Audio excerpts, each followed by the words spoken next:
Hello student, स्वागत है आप सभी का अपने YouTube channel on India classes में। तो आज हम शुरू करेंगे गणित कक्षा 10 यूपी बोर्ड का प्रश्नावली 1.1।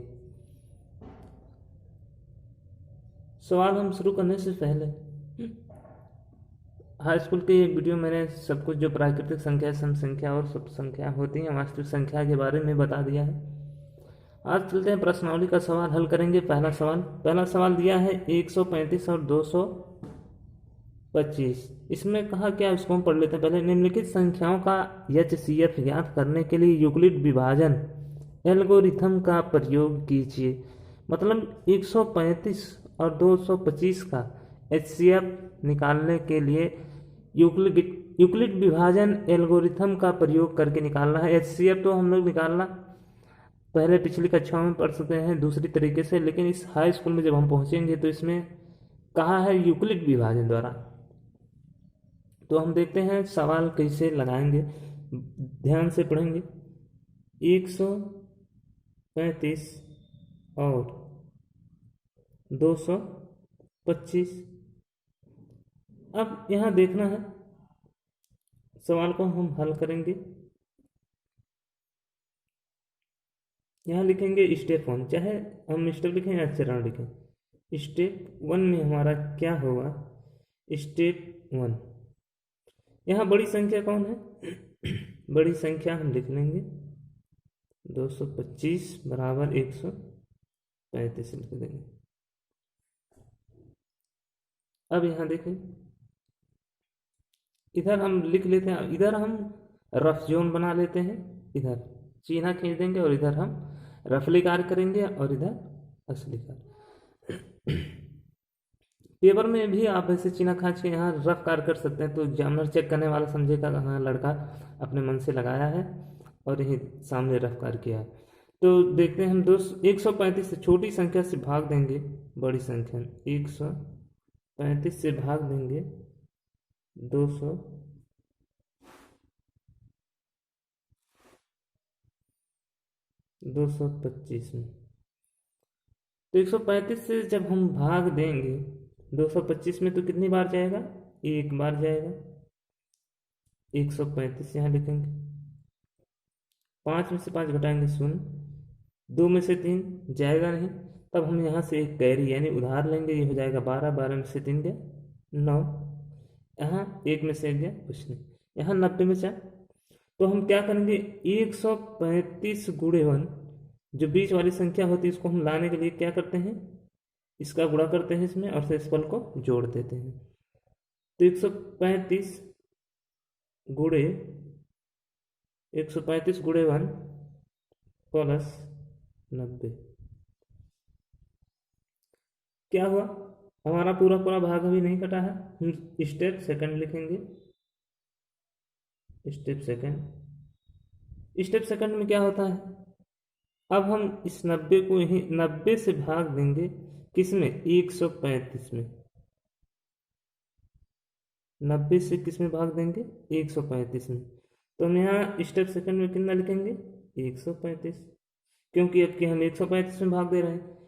इसमें 225 में भाग दिए थे तो स्टेप 1 में यहाँ 225 लिखे थे, तो 135 में अब की भाग दे रहे हैं तो 135 को लिखेंगे बराबर, यहाँ हम लिख लेंगे 90 गुणे, अभी जो भी निकलेगा यहाँ 9 का हम पहाड़ा पढ़ेंगे 135 में। 9 का पहाड़ा पढ़िए कितनी बार जाएगा, एक बार। 5, 13 में से 9 हुआ 4, यहाँ कितना बचा 45। तो अब हम इस 135 संख्या लाने के लिए 90 का गुणा किस में करेंगे, 1 में करेंगे और धन 45 जोड़ देंगे। अभी भी हमारा शेषफल 0 नहीं आया है, तो हम क्या करेंगे, 45 से भाग देंगे, अब की किस में देंगे, 90 में। अब की बार 45 से भाग देंगे 90 में, तो स्टेप 3 हो जाएगा। स्टेप 3 में अब की बार हम किस में भाग दे रहे हैं, 90 में। तो यहाँ 90 के बराबर देखिए क्या आता है, 45 दूना 90, ये सब कट के 0 आ गया। तो हम क्या लिखेंगे, 90 लाने के 45 गुणे 2 धन 90, सॉरी धन 0 होगा। यहाँ से इस पर 0 बचा है, 45 गुणे 2 प्लस 0। अब यहाँ देखिए, ये जो हमारी अंतिम संख्या कितनी है 45, ये 45 से हम भाग देते हैं तो हमारा पूरा पूरा क्या होता है, शेषफल शून्य आने लगता है। तो हम क्या करेंगे, लिखेंगे अतः HCF बराबर 45, यही हमारा आंसर होगा। जो लास्ट में संख्या है जो शेषफल को एकदम पूरा 0 ला दे, मतलब शेषफल शून्य में से जिस संख्या से हम भाग दें वही संख्या हमारा क्या होता है, हाईएस्ट कॉमन फैक्टर यानी HCF।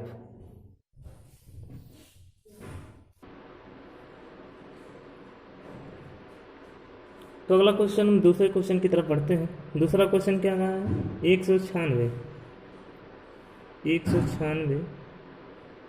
और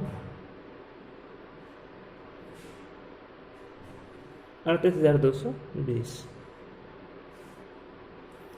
तो इसमें अभी वही सेम नियम लगेगा, चलिए देखते हैं। स्टेप 1,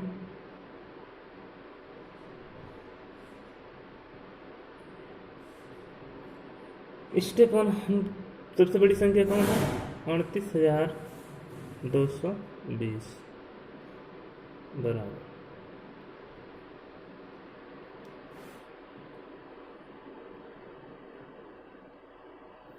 इसमें भी हम वही काम करेंगे, भाग करेंगे छोटी संख्या से 196 से 38,220 में। अब 196 का जब हम भाग करेंगे, भाग बहुत लंबा है, 196 का जब हम पढ़ेंगे 195, तब हमारा आएगा इतना 38,220, यानी तब शेषफल हमारा कितना हो जाएगा, शून्य। भाग दे करके देख लीजिएगा, 196 यहाँ हम लिखेंगे 196 गुणे 195 ना 0, 196 का गुणा हम करते हैं 195 बार में, तब हमारा जाके आगे 0 होता है। तो लिखेंगे आता है HCF बराबर 196, ये हमारा आंसर। क्योंकि हम 196 से जब भाग देते हैं तो हमारा शेषफल जो शून्य बचता है। क्वेश्चन नंबर तीसरा हम देखते हैं, तीसरे में क्या कहा है। क्वेश्चन नंबर तीसरे में दिया है 867 और 255। तो हम यूक्लिड विभाजन एल्गोरिथम से लगा रहे हैं, यूक्लिड विभाजन एल्गोरिथम से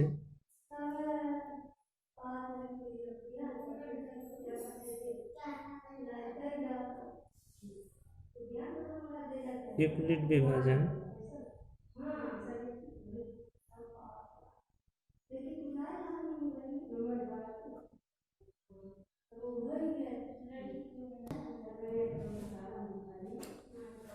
तीसरा सवाल हम देखते हैं, दिया है 867 और 255 यूक्लिड विभाजन एल्गोरिथम से,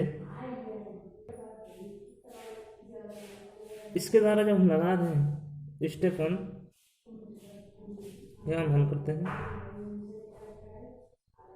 स्टेप 1 देखते हैं, बड़ी संख्या कितनी है 867, भाग हम किससे देंगे 255 से, 255 से में भाग देना है 867 में, 867 में।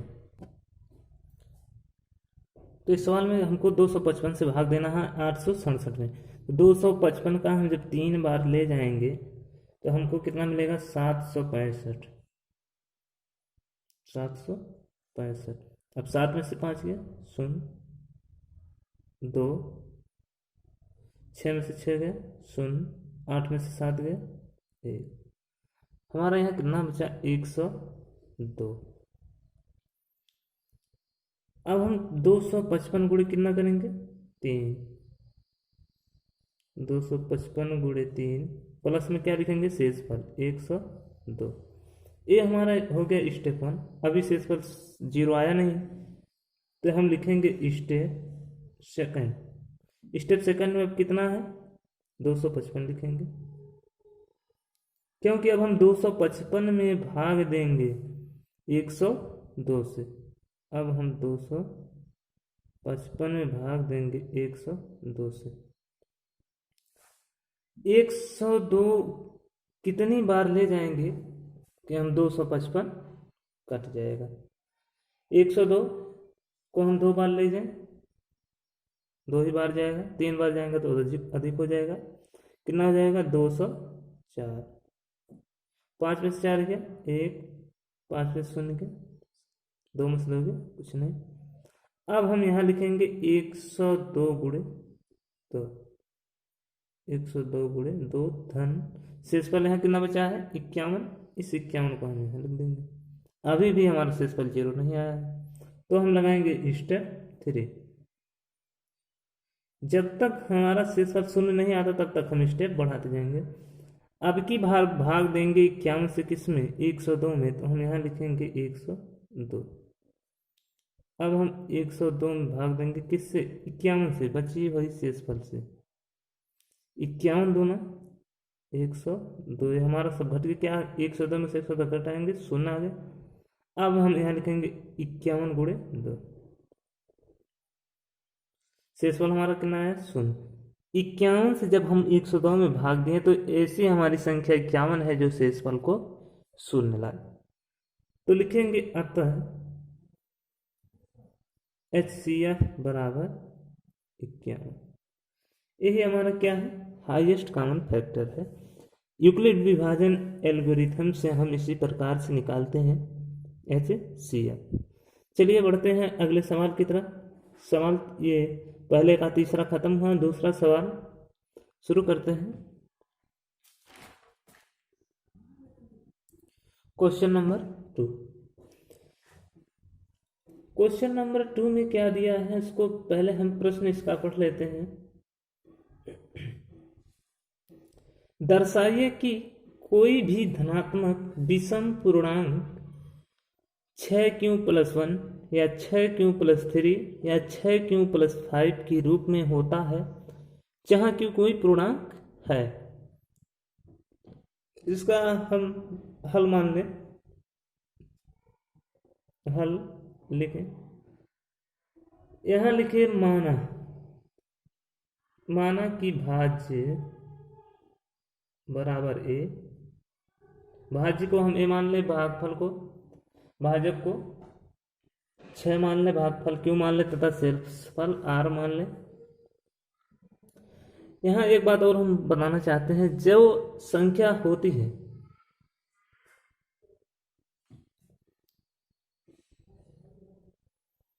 भाज्य बराबर मान लेते हैं, भाजक b बराबर 6 मान लेते हैं, भागफल बराबर q,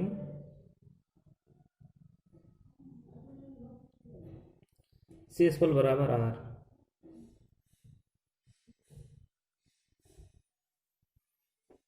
इसके बाद मतलब जो हमारा भाजक होता है और जो हमारा शेषफल आता है, भाजक से हमेशा एक कम ही आएगा।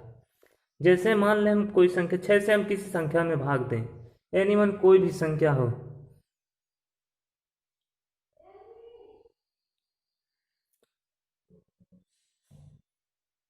जैसे अगर हम 6 से भाग देते हैं 20 में, मान लें 6 त्रिक 18, कितना शेषफल बचा 2।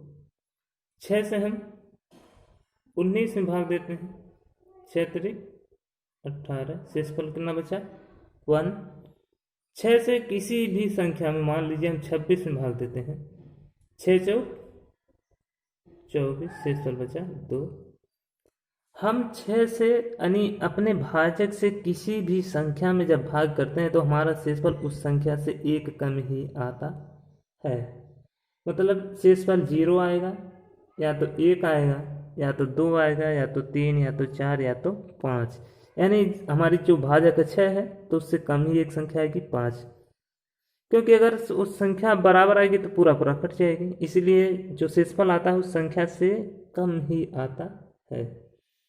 तो संभावित हमारे यहाँ शेषफल कितना बचेगा? अगर 6 भाजक से किसी संख्या में भाग देंगे तो संभावित जो हमारा शेषफल होता है,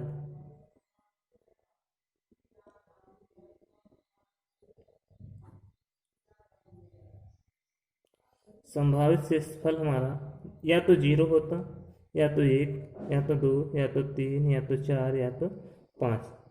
इससे ज़्यादा हमारा शेषफल नहीं आएगा कभी भी। भाजक से बड़ा कभी शेषफल आता ही नहीं है।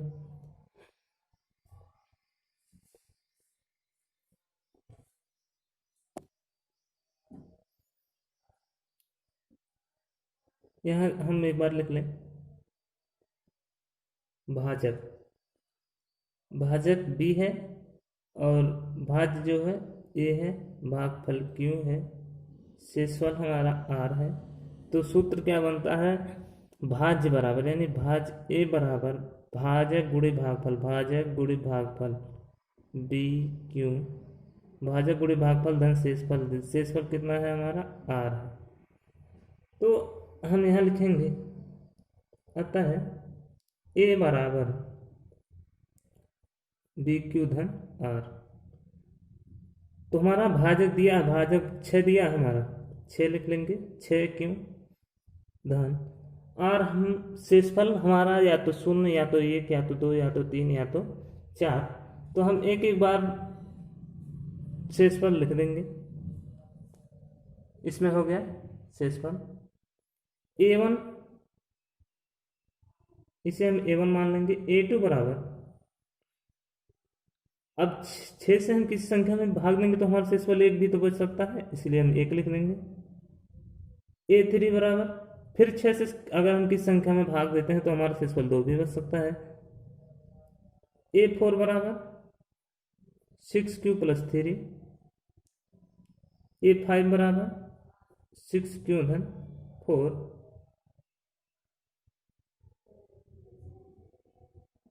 a6 बराबर 6q धन 5। यहाँ वो शेषफल सब जुड़े हैं जिस संख्या यानी 6 से जब हम भाग देने पर शेषफल हमारा इतना सब बचेगा। अगर हम 6 में 0 को जोड़ देंगे तो कितना हमारा होगा? 6 क्यों, तो ये क्या हो जाएगा? समपूर्णांक से हम लिखेंगे समपूर्णांक। 6 में हम 1 को जोड़ेंगे 7 होगा, तो 7 क्या होता है? विषम पूर्णांक। 6 और 2 8 जोड़ेंगे हम, कितना हो जाएगा? 6 2 8 हो जाएगा, तो ये भी क्या होगा? सम पूर्णांक। 6 3 को जोड़ेंगे तो ये 9 होगा, 9 सम है नहीं, तो इसे हम क्या लिखेंगे? विषम पूर्णांक। 6 4 10 होगा, ये भी हो जाएगा सम पूर्णांक। 6 5 11, ये होगा विषम पूर्णांक।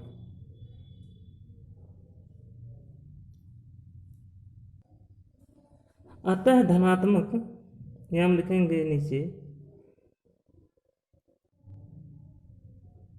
अतः धनात्मक विषम पूर्णांक कितना होगा? विषम पूर्णांक कितना आया है? पहला विषम पूर्णांक है 6q + 1 कामा, दूसरा विषम पूर्णांक कितना है? 6q + 3 तथा 6q + 5। ये हमारे क्या है? धनात्मक विषम पूर्णांक है, जो हमको सवाल में पूछा था।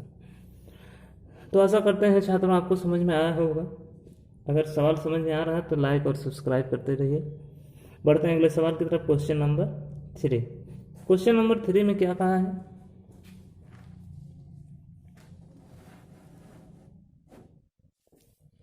क्वेश्चन नंबर 3 में पढ़ते हैं, किसी परेड में 616 सदस्यों वाली एक सेना की टुकड़ी को, किसी परेड में 616 सदस्यों वाली एक सेना की टुकड़ी को 32 सदस्यों वाले एक आर्मी बैंड के पीछे मार्च करना है। दोनों समूहों को समान संख्या वाले स्तंभों में मार्च करना है। उन स्तंभों की अधिकतम संख्या क्या है जिससे वे मार्च कर सकते है। तो यहाँ कहा है अधिकतम, अधिकतम संख्या क्या है, तो अधिकतम के लिए हम क्या करते हैं, HCF निकालते हैं, और न्यूनतम अगर पूछता तो हम LCM निकालते हैं। तो यहाँ हमको पूछा है अधिकतम, अधिकतम के लिए हम HCF निकालें। ओके,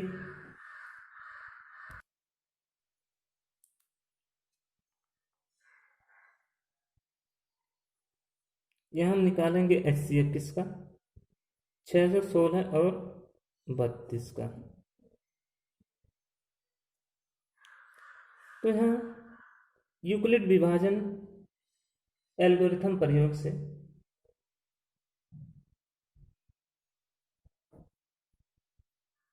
यूक्लिड विभाजन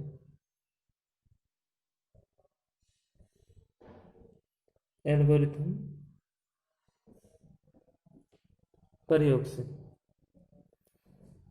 616 बड़ा है 32 से, तो हम यहाँ 32 से भाग देंगे 616 में। यहाँ हम स्टेप 1 लिखते हैं, स्टेप 1 में 616 में भाग देंगे किससे, 32 से। तो हम यहाँ भाग देकर देखते हैं 616 का जब हम 616 में भाग देते हैं 32 से, कितनी बार जाएगा, 32 सेकंड एक बार ले जाएगा, 32 सेकंड 32, यहाँ एक में से दो जाएगा नहीं है, ये कैरी जाएगा, 11 में से दो गया 9, 5 में से 3 गया 2, यहाँ बचा 29, ये वाला 6 उतरेगा। अब कितना बार जाएगा, 9 बार जाएगा। 9 बार जब हम ले जाएंगे तो आएगा 288, कूड़ा करके देख लीजिएगा। अब हम घटाएंगे, यहाँ 6 में से 8 जाएगा नहीं, एक कैरी लेंगे, 16 में से 8 है 8, 8 में से 8 का 0, इधर सब कट जाएंगे, यहाँ बचा 8। 32 को जब हम 19 बार ले गए तो हमारा शेषफल बचा 8, तो हम लिखेंगे 32 गुणे 19, धन शेषफल कितना बचा है 8। यहाँ देखिए भाज्य, भाज्य बीच वाला है ना, भाज्य बराबर भाज्य गुणे भागफल धन शेषफल। पहले स्टेप में हमारा शेषफल 0 नहीं आया, तो स्टेप हम सेकंड लेते हैं। स्टेप सेकंड में हम किससे 8 से भाग देंगे इस 32 में, तो 32 को हम यहाँ लिखेंगे। अब की बार हम 32 में भाग दे रहे हैं किससे, 8 से, तो हम 32 को यहाँ लिखेंगे, 8 को यहाँ, 8 चौक 32, सब क्या आ गया 0, शेषफल कितना आ गया 0।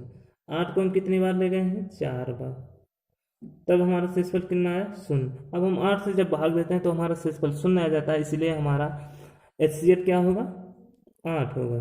अतः HCF बराबर 8, तो HCF हमारा 8 आ गया है। हमको पूछा था कितने टुकड़े में, तो आंसर क्या होगा, टुकड़ी पूछा, टुकड़ी बराबर 8 टुकड़ी होंगे। समझ में आया सवाल? अगर ना समझ में आया तो कमेंट करके पूछ लीजिए, मैं अगले वीडियो में अच्छे से और तरह से समझा दूंगा। हम बढ़ते हैं चौथे सवाल की तरफ। चौथे सवाल में हम पढ़ेंगे यूक्लिड विभाजन प्रमेयिका का प्रयोग करके दर्शाइए कि किसी धनात्मक पूर्णांक का वर्ग किसी पूर्णांक m के लिए 3m या 3m+1 के रूप का होता है। चौथे सवाल को हम देखेंगे हल। माना पूर्णांक a के लिए हमारा जो भाजक है वो 3 है, लिखेंगे यहाँ b बराबर 3, यानी भाजक बराबर 3। तो हमारा जो शेषफल आएगा तो भाजक से कम ही आएगा, यानी 0 आ सकता है, 1 आ सकता है, 2 आ सकता है, 3 तो आएगा नहीं। या जो हमारा भाजक होता है, जो शेषफल होता है वो भाजक से कम आता है, तो यहाँ r बराबर, यानी शेषफल बराबर 0 होगा, 1 होगा, 2 होगा, यही तीनों आ सकते हैं। अब हम यूक्लिड विभाजन प्रयोग से देखेंगे यूक्लिड विभाजन प्रयोग से यूक्लिड विभाजन प्रयोग से हम देखेंगे ए बराबर क्या होता है, भाज्य बराबर भाजक गुणे भागफल, भाजक गुणे भागफल धन शेषफल।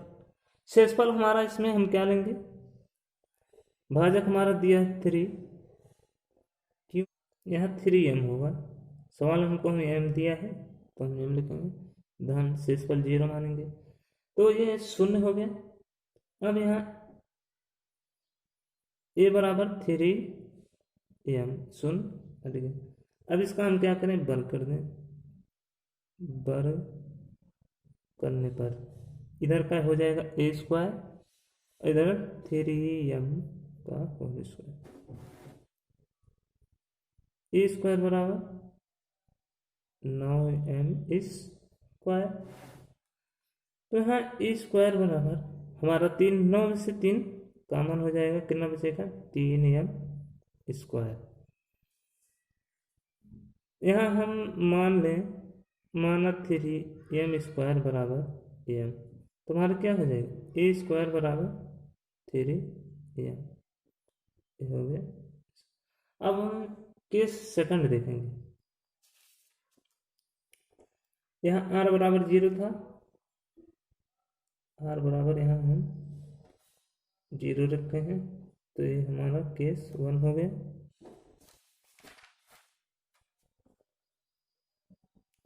केस सेकंड में हम लेंगे a बराबर 3m प्लस, अब की बार हम इस पर 1 लिखेंगे, 3m प्लस 1 लेंगे, तो इसका भी हम दोनों पक्षों का वर्ग करेंगे, इधर का हो जाएगा a स्क्वायर 3m प्लस 1 का whole square, a plus b का होल स्क्वायर, वो वाला फार्मूला बन गया।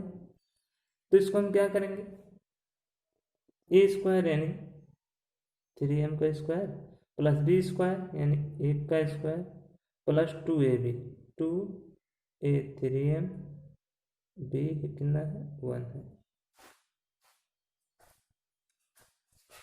ये हो जाएगा 1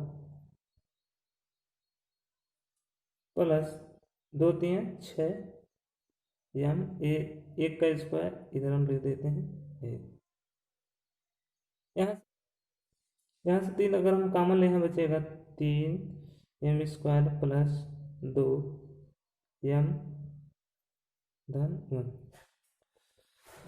यहाँ हम मान लें, माना 3m स्क्वायर प्लस 2m बराबर कैपिटल M, तो हमारा क्या हो जाएगा, a स्क्वायर बराबर यहाँ 3 इतना बराबर हमने मान लें m प्लस 1। केस थर्ड देखेंगे, r बराबर हम कितना मान लें, अब की बार 2, a बराबर 3m प्लस 2, इसका भी हम वर्ग कर दें, तो a स्क्वायर बराबर 3m प्लस 2 का होल स्क्वायर। फिर हम वही फार्मूला लगा के इसे तोड़ेंगे, a स्क्वायर यानी 3m का होल स्क्वायर हो जाएगा, b स्क्वायर यानी 2 का स्क्वायर प्लस 2ab, 2a